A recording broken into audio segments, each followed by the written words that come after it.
Um, awesome. Part two of this conditioning stuff is something that Nick has brought into my attention, and I have absolutely loved ever since.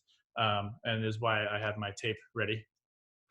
We're going to Yeah. talk about breathing here and the nuances of breathing through the two little holes on your face versus the one giant hole in your face.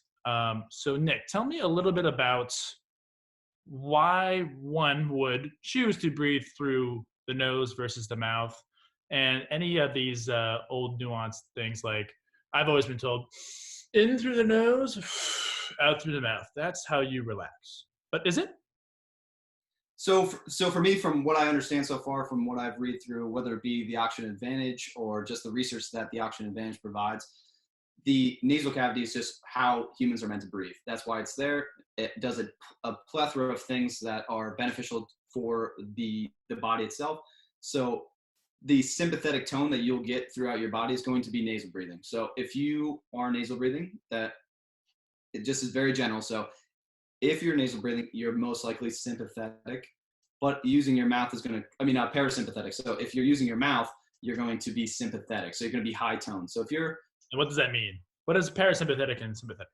so if you're someone that's stressed out or the fight or flight, so if you're doing a lot of mouth breathing, you're probably more tense than a person that's parasympathetic, low tone, more relaxed. So what's going to happen is if you're an overbreather or a constant mouth breather, you're going to always be stressed. So if you're someone that's more stressed out, someone that's having trouble sleeping, having trouble, winding down for the evening, you might always be in a sympathetic state where you're just always in fight or flight. Your body is expecting something stressful situation to be happening, where using the nose is going to be more parasympathetic, more low tone, more stress free, more relaxing, being able to wind down, all those good things. So one of the biggest things, again, it could be a whole podcast discussing on the benefits of nose breathing alone. The biggest things that I want to get to with the nose is, for me, I was a lifelong, I possibly had, sport-induced asthma, seasonal allergies. I always had sinus infections. I never was able to breathe out of both my nostrils, and they're not at. And when you go to the doctor, I went to the doctor like, you don't have asthma. You don't need an inhaler. You're fine. Everything's fine. You don't have a deviated. Nothing's wrong. But obviously something's wrong. Like if I can't breathe, obviously I'm not doing something right. So within the book, it talks about overbreathing. And you don't really think about overbreathing because breathing's not something you think about, because if you had to think about it, you would be dead. If you had to think about it all the time, you would just die. So it's one of those things where I don't think about it. I never thought about that I could be overbreathing, because for me, before I read the book and before I did more research there's a respiratory physiology book, John West. It's another one that we could link in that breaks in. It's a quick little book, very dense. So I shouldn't say quick. It's a very dense, not many pages, but very dense read. And for me, there just have to be more answers. And so there's an intricate relationship between oxygen and carbon dioxide. And when you grow up, you think oxygen is king, and you think that you need to get rid of all the carbon dioxide ever because it's bad, it's terrible. And realistically, it's not true at all. So what I discovered is that I was a complete overbreather through my entire life, because I mouth breathe growing up. And in all my athletics, I mouth breathe. When I do my powerlifting, I do Valsalva, huge mouth breaths. I used to just nonstop my entire life. And even if you read into the book, and then there's some extrapolation to the possibility of how orthotics and the narrowing of the jaw, things like that, can be accessed from mouth breathing through, being an infant all the way through adolescence. So there's a whole rabbit hole you can go into. So again, just to save the point, the biggest thing about nasal breathing is that what pulls in your nose is this thing called nitric oxide. And if you're not sure what nitric oxide is, you can look up Pfizer. And Pfizer, again, the creator of Viagra. That's an easy one to figure out why nitric is so popular. So again, and then if you're in the fitness world too, a lot of people have their nitric oxide proprietary blends out there for you guys that are buying for those pre-workouts. So again, it's a huge concept that is accessible through your nose. It's there pulling for when you inhale to dial. It's a dilator. So what it does is expand the blood vessels so that oxygen can move more freely through. So if you're someone that has, high blood pressure, if you're someone high cholesterol, maybe there's plaque, all these things, if you have high blood pressure, it's your heart that's pumping, at a higher pressure, because your blood vessels are constricted. So if you're someone that's over breathing and you're someone that's not using your nose and you're doing all of these things that start to add up, maybe a poor diet on top of that, it starts to become complicated to where what is the real reasoning why blood vessels are constricted? Why is there high blood pressure? Why are they all of these things? So again, could be a whole podcast, but the biggest thing is the relationship between oxygen diet and carbon dioxide and nitric oxide. There's just a plethora of benefits to the nose, nasal breathing, and the ways in which how breath holding, accessing, like pulling more nitric oxide can dilate the blood vessels to give you, better oxygen uptake and things like that. So again, the biggest thing I would say is to assess if you're someone that can nasal breathe at all times, or if you're someone that constantly feels like one nostril is only open, or again, if you're assessing maybe you're too stressed out throughout the day, or if you're someone that can't fall asleep too easily or have a hard time winding down.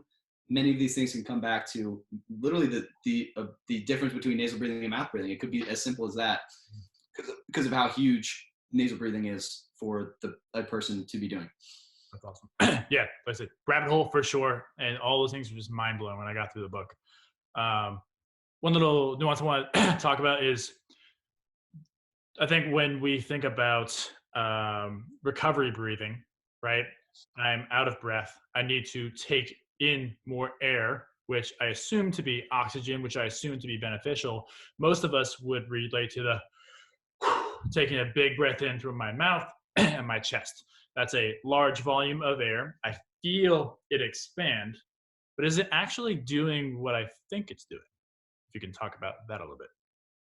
So sure, yeah. So if you wanted to do an experiment, again, on Amazon, I use a pulse oximeter to test, my SpO2 or my blood saturation in the oxygen saturation in my blood or anything like that. So if you were to put one of these things on, like when you go to the doctor, it'll read usually between 96, 99 around there. Hopefully, unless something's wrong.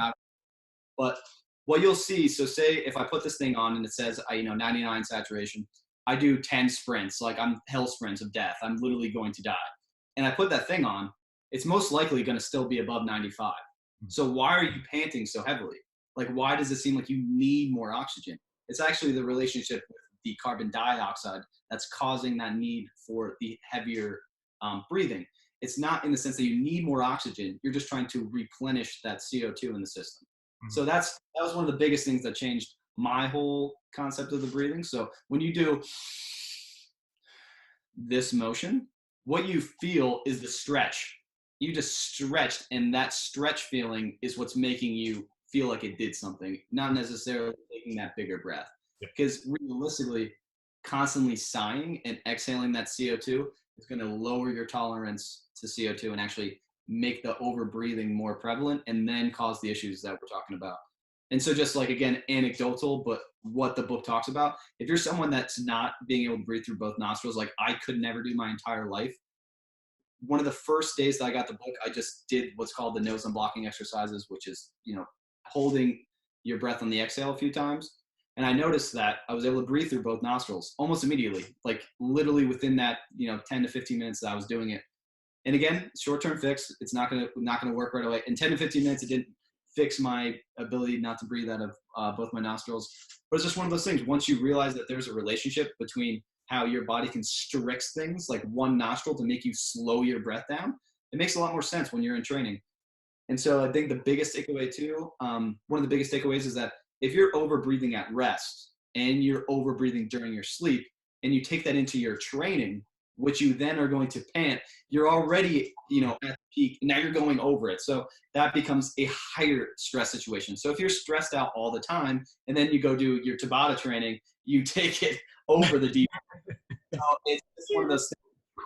It's one of those things that's not talked about as much as I think it should be, even to the point the book breaks down where you should put your tongue in your mouth, to how detrimental, mouth breathing is, to how, like, you can't really tell. And the more that I probably look at myself too much to notice this, like this side of my jaw, I can't close through bad my orthodontist, things like that, just bad braces, whatever. I can't close my mouth on my right side. And as I've grown up, I feel like my jaw actually is wider on this side because I can close my mouth and a little bit narrower on this side. So again, that's just me it's probably me reading too much into it. But definitely there's a case to how your jaw is still growing much later into adolescence, and that if you are mouth breathing constantly